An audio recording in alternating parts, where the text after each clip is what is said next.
భక్తి టీవీ ప్రేక్షకులకు నమస్కారం. రుద్రాక్షల సందేహాలు కార్యక్రమానికి స్వాగతం. ఈనాటి మన కార్యక్రమంలో మనతో పాటు ఉన్నారు ప్రముఖ రుద్రాక్ష నిపుణులు, వేదగణిత శాస్త్రవేత్త, ఎన్నో జాతీయ అంతర్జాతీయ అవార్డుల గ్రహీత డాక్టర్ పాండురంగారావు గారు. ఇక రుద్రాక్ష ధారణకు సంబంధించిన సందేహాలు, సమస్యలు ఏమన్నా నంబర్స్ నోట్ చేసుకుని గురుగారు మీ అందరితో మాట్లాడడానికి మన స్టూడియోలో లైవ్ లో సిద్ధంగా ఉన్నారు. కార్యక్రమాన్ని మొదలు పెడదాం. ఓం నమ శివాయ గురుగారు. ఓం నమ శివాయ. శివాయ నమః. ఏం చెప్పుకుందాం ఈరోజు? ఒక చిన్న కథ చెప్పుకొని వెళ్దాం. సరే, ఇక మనకి మామూలుగా గోదాదేవి 30 రోజులు తన స్నేహితులతో రంగనాథుడిని కొలిచి ఆఖరిలో ఆయనలో ఐక్యమయ్యడం, ఆయనే వివాహం చేసుకోవడం.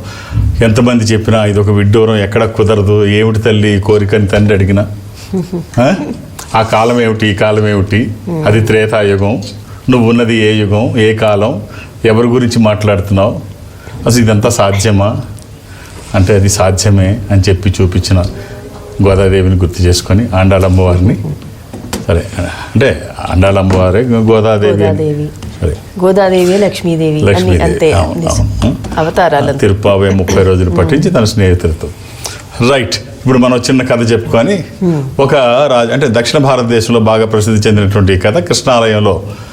అంటే ఒక రాజుగారు తన మందిరంలో ఒక కృష్ణ దేవాలయాన్ని నిర్మించి, ఆయన యువకుడుగా ఉన్నప్పుడే పట్టాభిషిక్తులు అయిన తర్వాత ఒక కృష్ణ దేవాలయాన్ని నిర్మించి ఒక సాంప్రదాయంగా రోజు ఏం సాగుతోందంటే ఆ ఆలయానికి రాజుగారి తరపున ఒక పూలమాలని పంపించేవాడు. అక్కడ ఒక అర్చకుల్ని పెట్టాడు, ఆలయాన్ని ప్రతిష్ఠించారు, కృష్ణుడిని ప్రతిష్ఠించారు, ఆలయాన్ని నిర్మించారు. ఆ అర్చకుల వారు రోజు ఈయన పంపించిన ఈ పూలమాలని కృష్ణుడికి వేయాలి. సో చక్కని మంచి పూలమాల ప్రత్యేకంగా కృష్ణుడి కోసం తయారు చేసి మాలగా అల్లి అది రాజుగారు స్వయంగా పంపించేవారు. రోజు ఉదయాన్నే అలంకరణ అవ్వంగానే రాజుగారు పంపించిన మాల వేయాలి. తర్వాత అన్నీ అయిన తర్వాత ఎప్పటికో రాజుగారు మామూలుగా దేవాలయానికి రావడం. అప్పటి వరకు కృష్ణుడి మీద ఉన్న ఆ పూలమాలను తీసి రాజుగారికి వేయడం సాంప్రదాయం. ఆయన అప్పుడు దాకా వేసుకున్నది ఒక అవకాశంగా రాజధానిని ధరించేవాడు.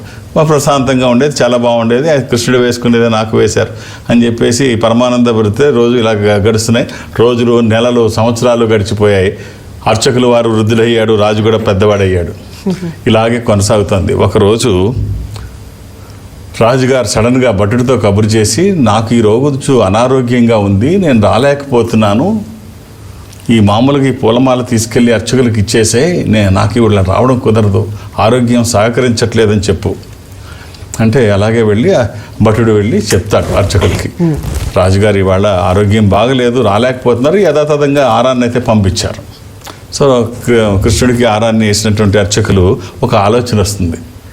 ఒక పద్ధతి ప్రకారంగా ఇంతకాలం కృష్ణుడికి వేసింది రాజుగారు వేసుకునేవారు, తర్వాత కృష్ణుడి మీద ఉంచిన కొంతసేపటికి నేను వేసుకుంటే బాగుంటుందేమో అవకాశం, అందుకోసం నాకు ఈ అవకాశం వచ్చిందేమో, కృష్ణ పరమాత్మ ఈ రకంగా నాకు కల్పించాడేమో, ఆయన అనుగ్రహం ఇలా కలిగి ఉంటుందని చెప్పేసి అనుకొని కృష్ణుడి మీద ఉంచి తర్వాత ఆరాన్ని తీసి తినలో వేసుకున్నాడు.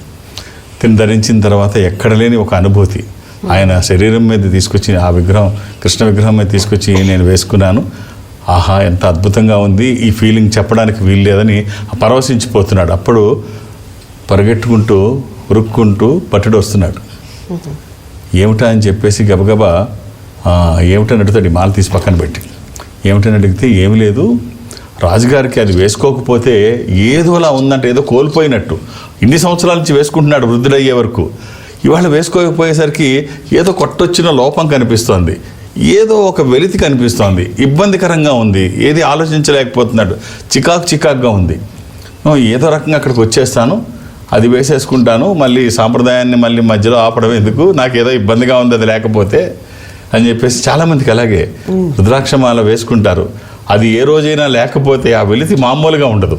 ఇన్ కేస్ అది పెరిగిపోయినది అంటే కట్ అయినా అది వచ్చి వేసుకునే వరకు ఇంకో పని చేయరు, అలా ఉంటుంది. సో నాకేదో ఇబ్బందికరంగా ఉందని చెప్పేసి నేను వస్తున్నానని చెప్పి మళ్ళీ కబురు చేస్తాడు. ఈ భటుడు మళ్ళీ ఉరుక్కుంటూ పరిగెట్టుకుంటూ వచ్చాడు.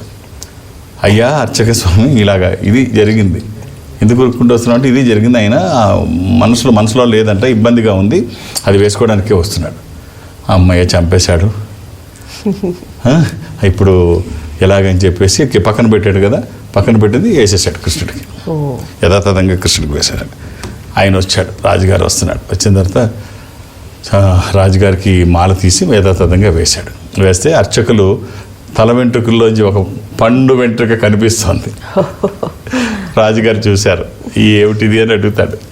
ఇది ఏం చేసావు, నేను వేసుకున్నట్టుగా నువ్వు వేసుకున్నావు అని అర్థమైంది, పసిగట్టేస్తా అర్థమైంది. అంటే ఈయన వేసుకోవడం సాంప్రదాయం కదా, అవకాశం దొరికిందని వేసుకొని ఉంటాడని చెప్పేసి, అప్పుడు లేదు మహానుభావం, అంత సాహసం నేను ఎందుకు చేస్తాను, తమరు వేసుకునేది నేను ఎందుకు వేసుకుంటాను, అంత సాహసమా అలా చేయలేదు. ఎందుకంటే రాజుగారి చంపేస్తాడు. రాజులతో వ్యవహారం ఇది, రాజులతో వ్యవహారం. ఏదైనా తప్పు జరిగి ఉంటే కృష్ణుడికి లెంపలేసుకుంటే ఆయన యాక్సెప్ట్ చేస్తాడు, ఈయన ఒప్పుకోడు. సరే లేదు మహానుభావం, అంత లేదు, అంత సాహసం నాకు లేదంటే, సరే మరి వెంట్రుక ఎక్కడి నుంచి వచ్చిందని అడుగుతాడు.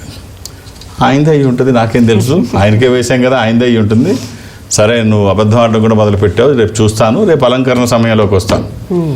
నిజంగా ఆయనకి అన్ని పండు వెంట్రుకలు ఉంటే ఓకే బతికిపోతావు, లేకపోతే చస్తావు అని చెప్పేసి వెళ్ళిపోతాడు. ఈ రాత్రి అంతా అర్చకులకు నిద్ర పట్టదు, వేడుస్తుంటాడు, బాధపడుతుంటాడు, కృష్ణుడిని వేడుకుంటుంటాడు. అయ్యా పొరపాటున జరిగింది, ఏదో అది ఆ భావం కలగాలన్న ఆశతో ఇలా చేశాను, దురుద్దేశం కాదు స్వామి అని కృష్ణుడిని రకరకాలుగా నిద్రపోకుండా ప్రార్థించి, ఈ ఘట్టం నన్ను ఇక తల తీసేస్తాడు స్వామి, నువ్వే ఆదుకోవాలి చెప్పంటే పొద్దున్న వస్తాడు. అలంకరణకి ముందు వచ్చి, ఇంకా అలంకరించకపోతే అన్నీ విడిగా కనిపిస్తాయి కదా, చూస్తాడు. చూస్తే నిజంగా తెల్ల వెంట్రుకలు ఉంటాయి కృష్ణుడికి.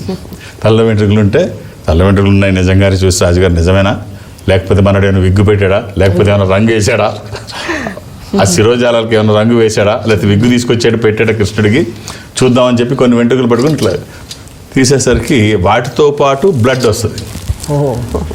బ్లడ్ వస్తే అప్పుడు కంగారు పడిపోయి చెంపలు వేసుకుంటాడు. చెంపలు వేసుకుంటే అప్పుడు అందులోంచి ఒక శబ్దం వినిపిస్తుంది. రాజా, నువ్వు నన్ను విగ్రహంగానే చూశావు, అర్చకుడు నన్ను నిజంగా భగవంతుడిగానే భావించి నన్ను కొలిచాడు, నువ్వు కేవలం నన్ను విగ్రహంగా ఇది చేసావు. కట్ చేసే కథ మనకి ఏం చెప్తుంది అంటే, పూర్తిగా మీరు ఆయనందు విశ్వాసం ఉంచి ఆయన్ని కోరుకుంటే ఆయన ఎప్పుడైనా పలుకుతాడు, ఎప్పుడైనా స్పందిస్తాడు. ఏ కష్టంలో ఉన్నా నేనున్నానని, నీకు ఏ ఆపద రాకుండా ఆయనే అడ్డం పడతాడు. అంతే. కాబట్టి అన్యదా శరణం నాస్తి, నీకు చేత కానప్పుడు ఆయన మీద భారం వేసి వదిలే, ఆయన చూసుకుంటాడు. ఇప్పుడు ఇంకా అర్చకులకు సాధ్యం కాదు కదా, ఇంకేం చెప్పినా రాజుగారు వినడు. అంతే, అన్యదా శరణం నాస్తి, ఇంకేమీ లేదు నువ్వు తప్ప.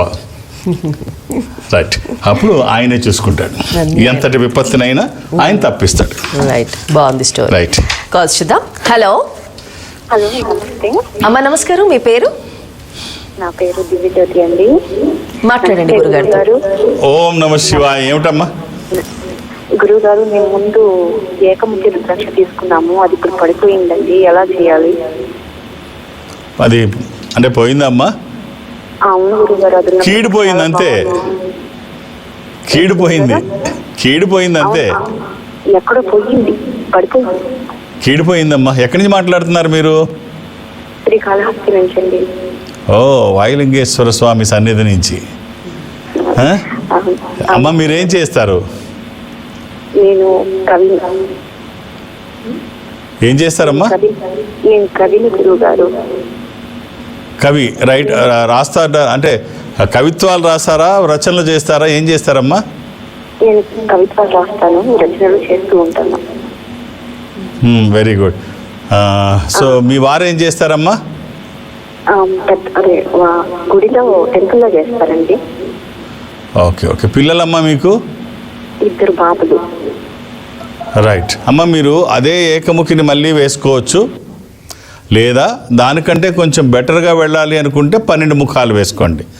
ద్వాదశముఖి, ద్వాదశ ఆదిత్య స్వరూపము అంటే సూర్య స్వరూపము.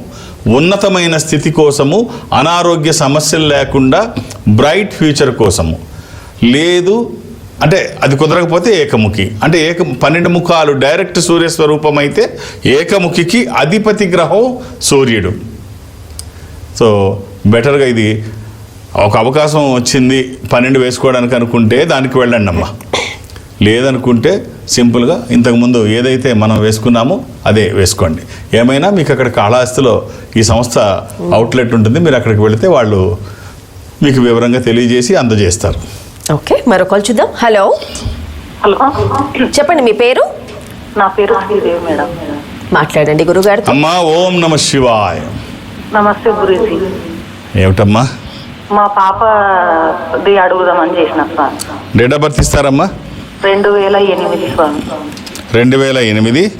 అవును. మార్చి 29. ఎంతమంది పిల్లలమ్మా మీకు? ఒక బాబు ఒక పాప స్వామి.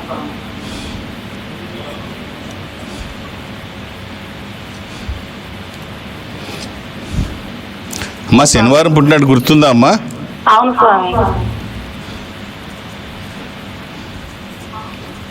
ఇది విధియ శుక్లపక్షము, శుద్ధ విధియ.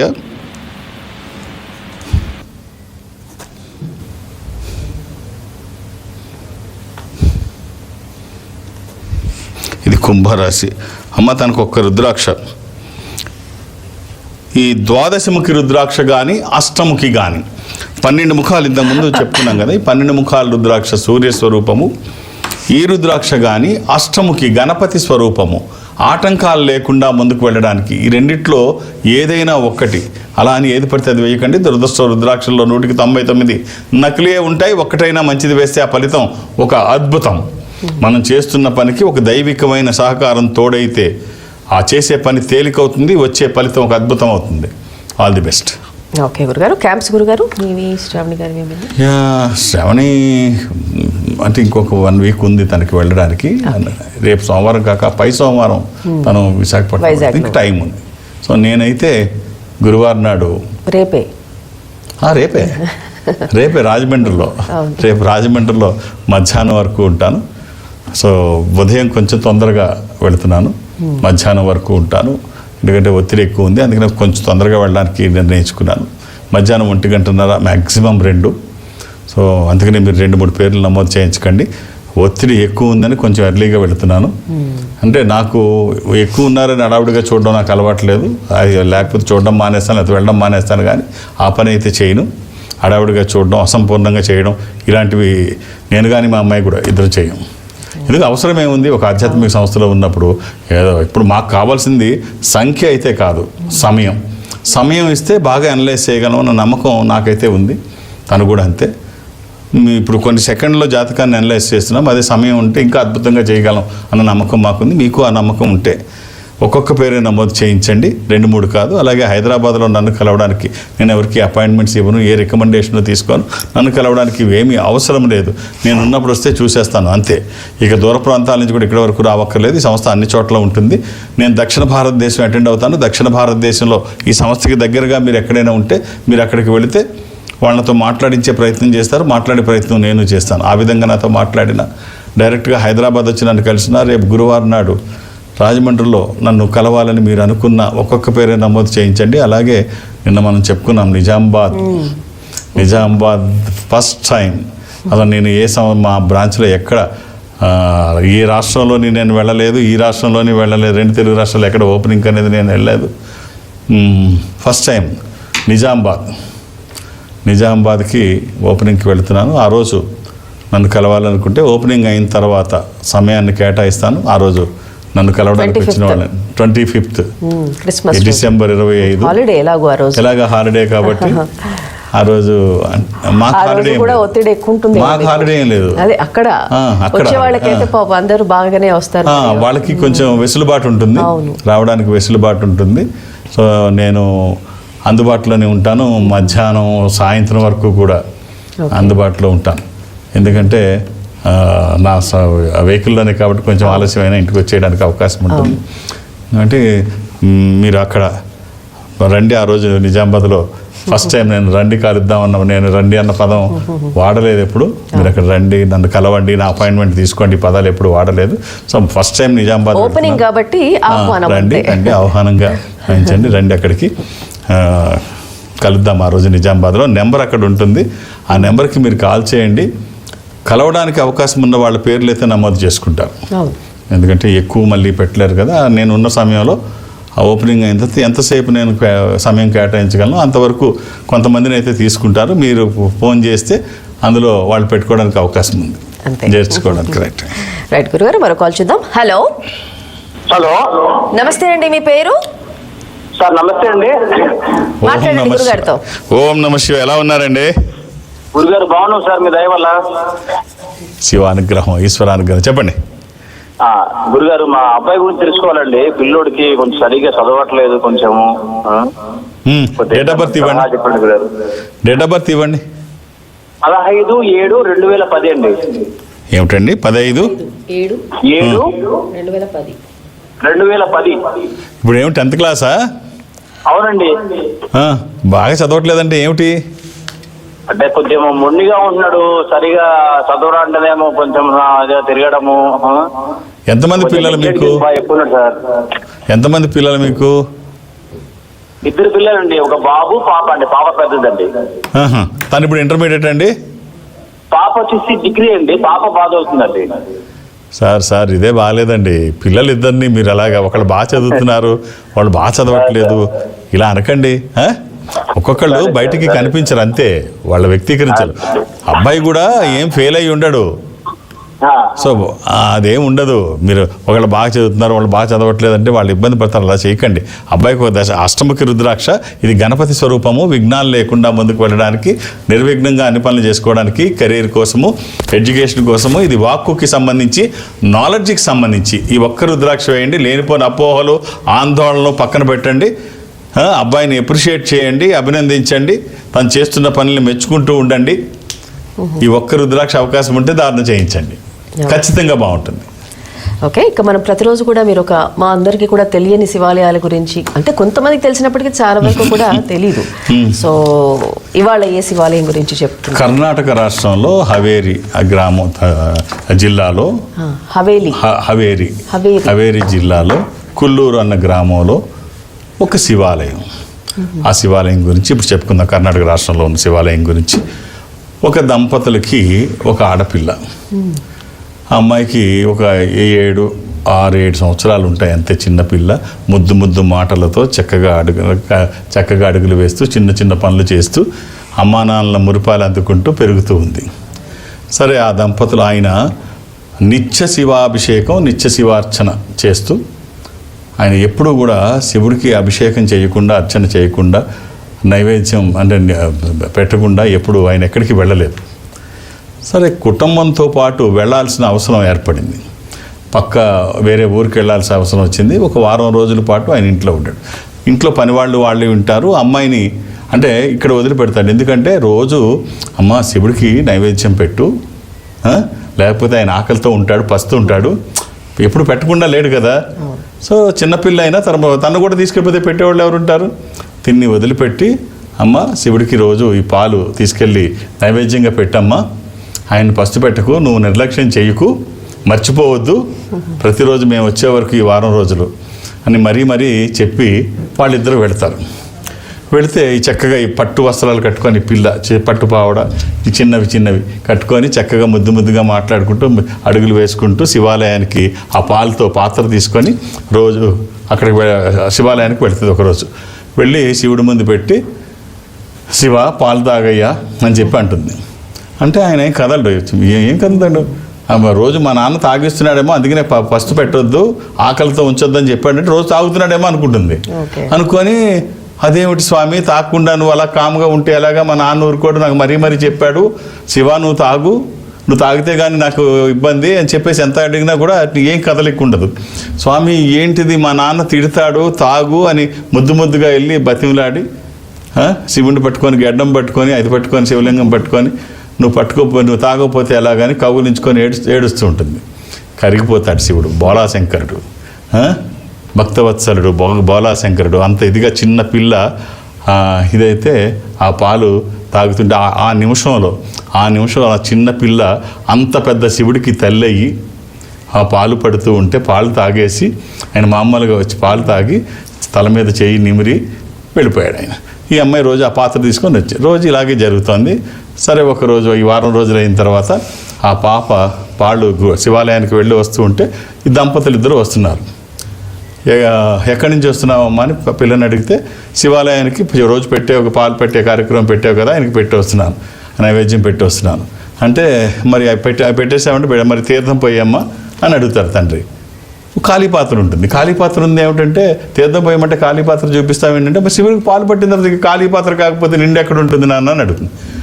ఊరికో ఏం మాట్లాడుతున్నావు, శివుడు పాలు తాగడం ఏమిటి, నువ్వు నైవేద్యం పెట్టడం ఏమిటి, నైవేద్యం పెట్టమంటే అక్కడ పెడతారు, అంతేగాని ఆయన వచ్చి ఏం తాగడు, నువ్వు డ్రామాలు వేయకు, అసలు ఏం చేసావు, పాలు ఎవరికన్నా ఇస్తున్నావా ఏంటి అని అడిగితే లేదు నాన్న నేను శివుడికే పడుతున్నాను, ఆయనే తాగుతున్నాడు, నువ్వు చెప్పినట్టే చేస్తున్నాను, కావాలంటే రా చూపిస్తాను, కావాలంటే రా చూపిస్తాను అని చెప్పేసి బలవంతంగా తల్లిదండ్రులు అక్కడ తీసుకెళ్తే అడుగుద్ది శివుణ్ణి, చెప్పు స్వామి చెప్పు, మా నాన్న వచ్చారు, నేను ఏదో పాలు ఎవరికో ఇస్తున్నాను అనుకుంటున్నాడు, అయినా నువ్వే తాగుతున్నావు అన్న సంగతి చెప్పు, లేకపోతే మా నాన్న తిడతాడు, నేను చెప్పింది అబద్ధం అనుకుంటారు అని చెప్పేసి శివుణ్ణి ఎంత అడిగినా అటు నుంచి ఏమీ మాటలు రాకపోతే అమ్మాయి బాధపడి గట్టిగా ఏడుస్తూ వెళ్ళి శివలింగాన్ని మళ్ళీ పట్టుకొని ఏడుస్తే అప్పుడు ఆ శివలింగం రెండుగా విడిపోయి ఆ పాప అందులోకి వెళ్ళిపోతూ ఉంటే తండ్రి పరుగున వచ్చి ఆ అమ్మాయి తల పట్టుకుంటే జుట్టు చేతిలోకి వచ్చిందంట.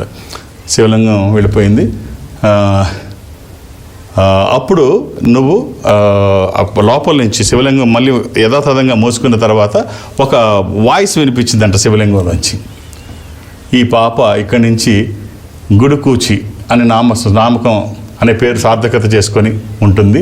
అంటే గుడుకూచి అనేది కన్నడ పదం, దత్తపుత్రి అని, దత్తపుత్రిగా వెలుగొందుతుంది అని చెప్పేసి తను ఆ రకంగా వాయిస్ వినిపిస్తుంది. ఇది కర్ణాటక రాష్ట్రంలో ఉన్న శివాలయం, ఇది చాలా ప్రసిద్ధి చెందింది, హవేరీ జిల్లాలో ఉండేటువంటిది, సో కొల్లూరు గ్రామంలో ఉండేటువంటి శివాలయం. ఓకే, బాగుంది స్టోరీ. అంటే నిజంగా జరిగిన స్టోరీగానే అక్కడ ప్రాచుర్యంలో ఉంది, కర్ణాటక రాష్ట్రంలో ప్రాచుర్యంలో ఉంది. ఇది బసవ పురాణంలో ఉన్న కథ, వాస్తవంగా జరిగిందని అక్కడ చెప్పుకుంటారు. ఓకే, రైట్ గురుగారు. మరొక కాల్ చూద్దాం. హలో చెప్పండి అమ్మా, మీ పేరమ్మా? రాధా. మాట్లాడండి గురుగారితో. అమ్మా ఓం నమ శివాయ. ఏమిటమ్మా? బాబు గురించి తెలుసుకోవాలి. అమ్మా డేట్ ఆఫ్ బర్త్?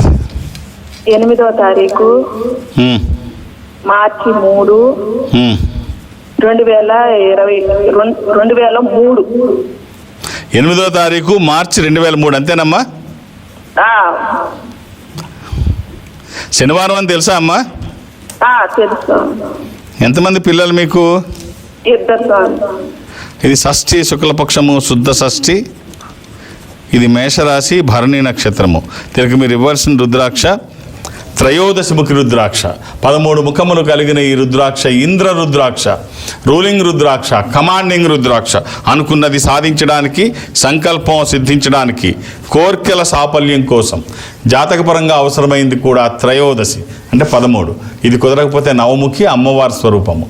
ఈ రెండిట్లో ఏదైనా ఒక్కటి 24/7 ఎప్పుడూ వేసుకోవచ్చు, ఎలాంటి నియమాలు లేవు.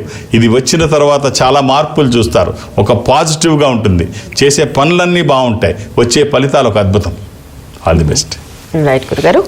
ఈనాటి కార్యక్రమంలో మంచి స్టోరీస్, అంటే ముఖ్యంగా శివాలయాలకు అంటూ తెలియకుండా ఎన్నున్నాయో అసలు ఇలాంటి, నిజంగా శివాలయాలు ఇక్కడ నుంచి అన్ని కొన్ని రోజుల పాటు ఓ శివాలయం గురించి, ఒక వైష్ణవాలయం గురించి చెప్పుకుందాం. తప్పకుండా వైష్ణవాలయం గురించి చెప్పుకుంటే నువ్వు ఊరుకోనుగా. ధన్యవాదాలు గురు. ఓం నమః శివాయ. వీక్షించారుగా, ఇది ఈనాటి రుద్రాక్షల సందేహాలు కార్యక్రమం. మరో కార్యక్రమంలో మళ్ళీ కలుసుకుందాం. నమస్కారం.